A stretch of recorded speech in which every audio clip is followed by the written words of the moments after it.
আপনাদের মাগফিরাত কামনা করে আমার সংক্ষিপ্ত বক্তব্য শুরু করছি। বন্ধুরা আমার, আপনারা কি ভোট দিতে পেরেছেন এই 15 বছর?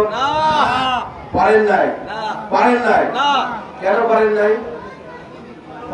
স্বৈরাচার হাসিনা ক্ষমতায় যাওয়ার জন্য এই ভোটকে কঠিনগত করে রেখেছিল। এই ভোট বলে তিনি আসতে পারতেন না। এই আপনাদের কষ্ট, এত কষ্ট হতো না যদি এই ভোট হতো। সেই ভোটের জন্যই কিন্তু লড়াই হয়েছে, হাজারো মায়ের খালি হয়েছে, হাজারো সন্তানরা জীবন দিয়েছে।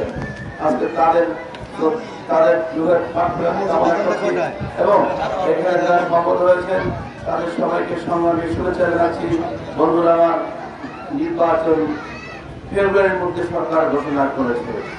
নির্বাচন কিন্তু আর 10টা গুন্ডা দিয়ে হবে না। নির্বাচন হবে আপনার ভোটে আপনি নেতা বানাবেন, আপনার ভোটে দেশে এই সেবা করার নেতৃত্ব তৈরি হবে।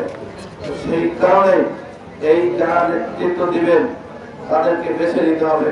বলেন যে আমাদের মাঝে এসেছেন তাকে নিয়ে আমরা রাজনীতি করি, তার কোনো চারিত্রিক, তার কোনো চাঁদাবাজি নাই, তার কোনো দখলদারিত্ব নাই, অত্যন্ত ভালো লোক, সেই হিসাবে তাকে অনুসরণ করে চলি।